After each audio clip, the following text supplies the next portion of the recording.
Hello students, मागील टॉपिकमध्ये आपण chapter number 3 properties of natural resources म्हणजे नैसर्गिक संसाधनांचे गुणधर्म हा पाठ आपण चालू केलेला आहे. ओके, त्यामध्ये आपण प्रॉपर्टीज ऑफ एअर म्हणजे पहिलं जे काही आहे की हवेचे गुणधर्म आपण पाहायला स्टार्ट केलं.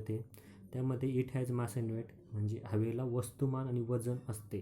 हे आपण बलूनच्या एक्सपेरिमेंट थ्रू आपण तिथे सिद्ध केले होते. ओके, नेक्स्ट हवेचा वातावरणाचा जो काही दाब असतो म्हणजे ॲटमॉस्फेरिक प्रेशर, त्या संदर्भात आपण ते सिरिंजचं एक्झाम्पल देखील तिथं अभ्यासलं होतं, बरोबर. त्यानंतर atmospheric pressure is the same in all the directions म्हणजे वातावरणाचा दाब हा जो असतो तो सर्व दिशांनी समान असतो म्हणजे सारखा तो असतो. हे देखील आपण त्या सिरिंजच्या एक्झाम्पलवरून आपण तिथे इन्फ्लुएन्स निष्कर्ष असं आपण तिथे काढू शकतो आहे. ओके, सो तर आज आपलं जे काही पेज नंबर आहे, पेज नंबर 17 तुम्ही काढायचं आहे. ज्यावेळेस मी शिकवत असतो त्यावेळेस तुम्हाला तुमचं जे काही पुस्तक आहे, व्हिडिओ तर पाहायचाच आहे, त्याबरोबर तुम्ही पुस्तक देखील बाजूला ठेवत जा. नाहीतर ऑलरेडी पुस्तक तिथे मी व्हिडिओमध्ये ओपन असतंच, तरी देखील मग पुस्तक जे आहे ते बाजूला तुम्ही ठेवू शकताय की जेणेकरून तुम्हाला ते झूम टाईपमध्ये म्हणजे मोठ्या स्वरूपात ते दिसेल आणि माझ्या आवाजा थ्रू तुम्ही फक्त ऐकायचं काम तिथं करू शकताय. Okay, so find out. आता इथे आपल्याला त्यांनी काहीतरी शोधायला लावलं आहे, माहिती मिळवायला लावलेली. काय बघा, is there any atmospheric pressure on the moon. आता वातावरणाचा जो दाब आहे तो चंद्र जो आपला जे काही उपग्रह आहे, चंद्र काय आहे तो एक उपग्रह आहे नाही, तर मग त्या उपग्रहावर वातावरणाचा दाब असेल का, तर याचा आन्सर तुम्हाला लिहायचं आहे. म्हणजे आपल्या पृथ्वीवर जसं वातावरण आहे तसंच वातावरण चंद्रावरसुद्धा असेल का, असं त्यांनी क्वेश्चन विचारला आहे. तर त्याचं उत्तर तुम्ही नेट थ्रू लिहू शकताय. आता डू यू नो, तुमच्या अधिक माहितीस्तव त्यांनी काय सांगितलं आहे पहा. Under ordinary conditions atmospheric pressure at sea level is about 1,01,400 newtons per square metre. It can be measured with the help of a barometer. As we go higher above sea level atmospheric pressure decreases. आता सर्वसामान्य म्हणजे आपली जी काही simple situation जी असते, सर्वसामान्य पद्धत. आता समुद्र सपाटीपासून वातावरणाचा दाब म्हणजे समुद्राचा जो काही तळ असणार आहे त्यापासून वातावरणाचा दाब जो असतो वरच्या बाजूने, तर तो 1,01,400 न्यूटन प्रति चौरस मीटर इतका तो असतो. म्हणजे इतक्या मोठ्या स्वरूपात तो असतो. आणि तो आपण मोजायचं जर असेल तर तो आपण बॅरोमीटर म्हणून एक उपकरण आहे. तर बॅरोमीटर म्हणजे काय, वायुदाब मापक असं त्याला म्हटलं जातं. काय आहे ते, वायुदाब मापक. आता वायूचा दाब म्हणजे हवेचा दाब मोजण्याचं जे काही माप आहे त्याला वायुदाब मापक असं म्हटलं जातं. आणि वायू आपण कसा मोजतो, मग एकक काय आहे त्याचं, न्यूटन पर स्क्वेअर मीटर म्हणजे न्यूटन प्रति चौरस मीटर हे त्याचं एकक आहे. ओके, आणि as we go higher above sea level atmospheric pressure decreases. आणि वातावरणाचा दाब म्हणजे आपण समुद्र सपाटीपासून जसं जसं उंच जातो तसं वातावरणाचा दाब हा तिथे कमी कमी होत जात असतो. जसं आपण ते पॅराशूटचं हे करतो का, पॅराशूटचं काय, सुरुवातीला खालून वर जाण्यासाठी त्याला खूप उशीर लागतो, पण ज्यावेळेस ते समुद्राच्या सपाटीच्या दाबापासून जास्त उंच जातं त्यावेळेस ते पतंगासारखं एक प्रकारे उडायला लागतं म्हणजे भरपूर लांब ते जात असतं. ओके, जर तुम्ही समुद्र सपाटीला कधी गेले असाल किंवा पाहिलं असेल तर ते पॅराशूटचं तुम्ही ऑब्झर्वेशन करू शकतात की ज्याच्यामध्ये मोठा बलून असतो पहा, त्याच्यामध्ये आग चालू असते, मग माणसं बसून त्यामध्ये एक प्रकारे फिरायला जाऊ शकतात, ह्या पॉईंटवरून त्या पॉईंटवरून. त्याला कंट्रोल देखील करता येत असतं. तर त्याचंसुद्धा वातावरणाच्या प्रेशरवरच, ॲटमॉस्फेरिक प्रेशरवरच त्याचं काम चालत असतं. ओके, सो लिटल फन, एक छोटीशी गंमत तुम्हाला करून पाहिजे आहे. Place a piece of cardboard on the mouth of a glass filled completely with water. Holding the cardboard firmly in place with one hand. Invert the glass quickly. Take your hand away from the cardboard. What do you see. आता तुम्हाला काय करायचं आहे, एक glass तुम्हाला म्हणजे पेला तुम्हाला घ्यायचा आहे, तो पाण्याने पूर्ण गच्च भरायचा आहे आणि त्याच्या तोंडा म्हणजे त्याच्या वरच्या बाजूवर तुम्हाला एक पुठ्ठ्याचा तुकडा ठेवायचा आहे. मग आता तो जो काही पुठ्ठा असणार आहे, कार्डबोर्ड काय तो जो काही पुठ्ठा असणार आहे त्याला हाताने आधार द्यायचा आहे आणि पेला काय करायचं, झटकन पटकन असा उलटा करायचा आहे आणि नंतर हाताचा आधार काढून घ्या. तुमच्या काय लक्षात येईल बरं, पाणी काही वेळ स्थिर झालेलं राहणार आहे. म्हणजे ते कार्डबोर्ड काय करणार आहे, पाण्यातील जे काही ॲटमॉस्फेरिक प्रेशर जे आहे ते कंट्रोल करणार आहे आणि काही वेळासाठी तो काय करणार आहे, पाण्याला अडवून ठेवणार आहे. आणि काही सेकंदातच ते पुठ्ठा निघून जाईल आणि पाणीसुद्धा पटकन खाली पडून जाईल. म्हणजे जसं जादूगर करून दाखवतात ना, काही सेकंदात, नजरेचा खेळ जो असतो तो काही सेकंदामध्ये घडत असतो, त्याच पद्धतीने इथे देखील होणार आहे. तर तुम्ही म्हणू शकता जसं लहान मुलांसमोर हा जो प्रयोग केला, तुम्ही म्हणू शकता पहा मी पाणी कसं अडवू शकतो आहे. आता पाणी जर आपण भरलेली बॉटल जर उलटी केली तर पाणी लगेच पटकन सांडायला लागेल. पण आपण जर त्याला काहीतरी पुठ्ठा जर लावतो आहे म्हणजे काही सेकंदासाठी तरी ते पाणी अडवून ठेवणार आहे.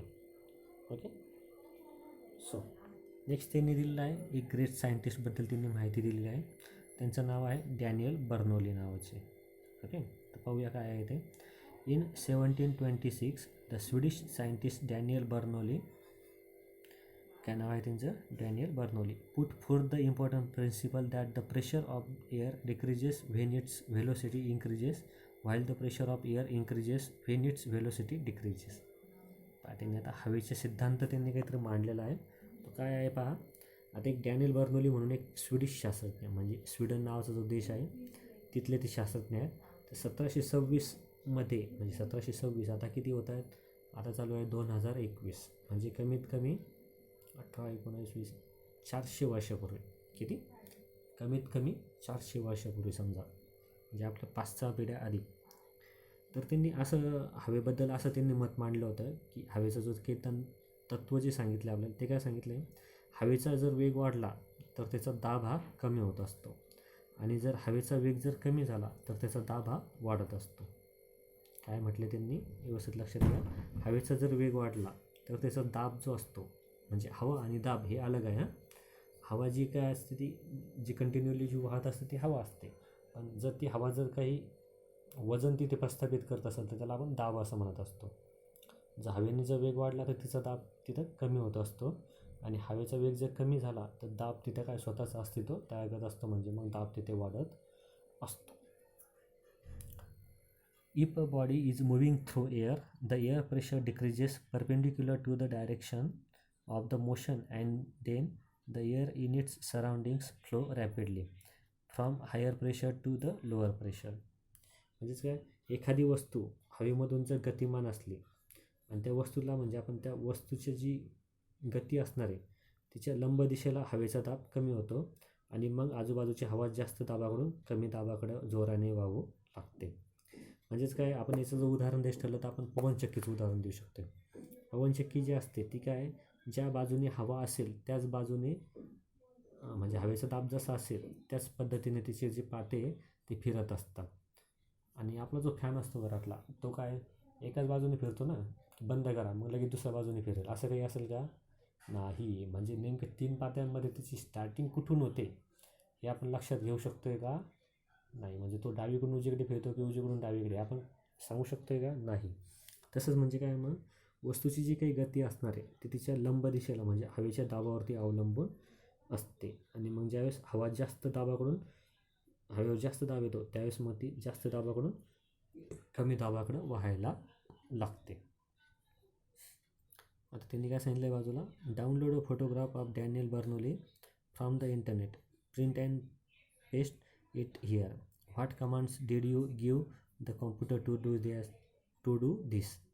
आता डॅनियल बर्नौली हे जे काही शास्त्रज्ञ आहे, ह्या शास्त्रज्ञाचं तुम्हाला इंटरनेटवरून छायाचित्र, म्हणजे मोबाईलमध्ये त्यांची इमेज तुम्ही डाउनलोड करून घ्या, त्याचा स्क्रीनशॉट काढा वाटलं असतं, आणि त्या इमेजचा तुम्हाला फोटो काढायचा आहे.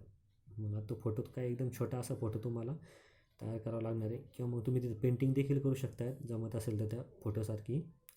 आणि हे करण्यासाठी मग तुम्हाला संगणकावर किंवा मोबाईलवर काय काय करावं लागलं हे तुम्हाला लिहायचं आहे. आता पहा, पहिले जर काही डाउनलोड वगैरे करायचं ठरलं तर कॉम्प्युटरचाच आपल्याला आधार घ्यावा लागत होता, कारण की मोबाईल तर काय त्यावेळेस जास्त युजेबल नव्हते. पण आता कॉम्प्युटरवर जायचं असेल तर आपल्याला काय करावं लागतं, पहिले इंटरनेट चालू करावं लागतं, बरोबर आहे.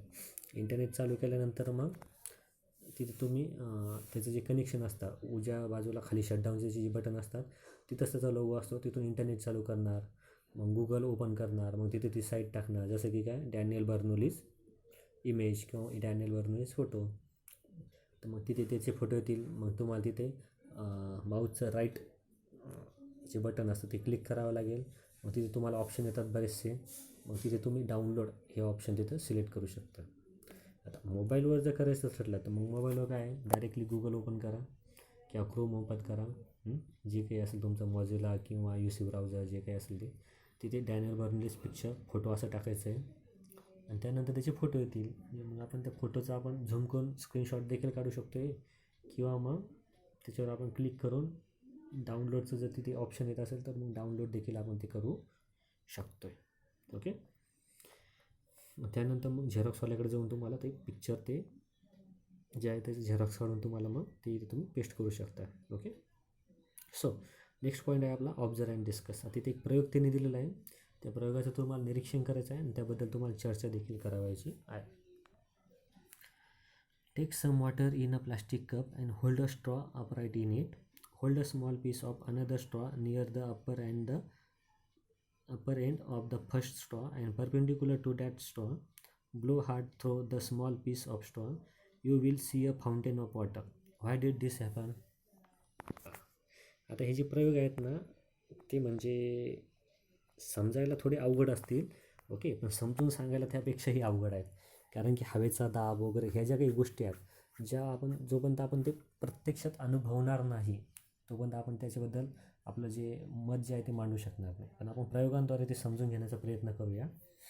जसं की आता काय करायचं आहे, तुम्हाला एक प्लास्टिकचा कप घ्यायचा आहे, ट्रान्सपरंट आहे, त्याच्यामध्ये पाणी घ्यायचं आहे. बघा दिसतंय पाणी घेतलं. पाणी घेतल्यानंतर मग त्याच्यामध्ये जो स्ट्रॉ असतो आपला तो स्ट्रॉ काय करायचा आहे, उभा त्याच्यामध्ये ठेवायचा आहे आणि दुसरा एक स्ट्रॉचा लहान तुकडा घ्यायचा आहे तुम्हाला.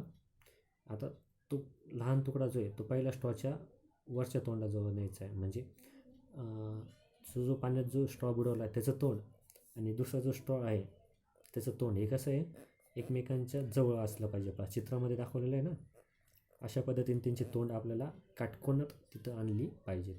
म्हणजे 90 डिग्रीचा जो काटकोन असतो स्क्वेअर टाईपमध्ये, त्या स्क्वेअर टाईपमध्ये आपल्याला तिथे ते तोंड न्यायचं आहे.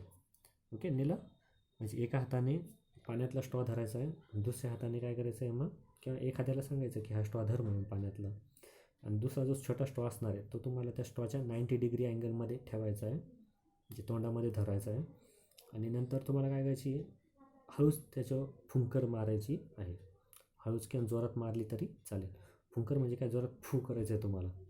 फू केल्यानंतर तुम्हाला तिथे लगेच पाण्याचा फवारा उडलेला दिसेल. आता ऑलरेडी आपला हा जो स्ट्रॉ असणार आहे पाण्याचा त्याच्यामध्ये काय आलेलं आहे, पाणी आलेलं आहे. म्हणजे मग पाणी आलेलं आहे म्हटलं ते जे काय पाण्याला म्हणजे पाण्यावर हवा ही काय होणार तिथे बरसणार आहे, म्हणजे हवेचं प्रेशर त्याच्यावर येणार आहे आणि त्यामुळे तिथे पाण्याचा फवारा तुम्हाला उडताना दिसणार आहे.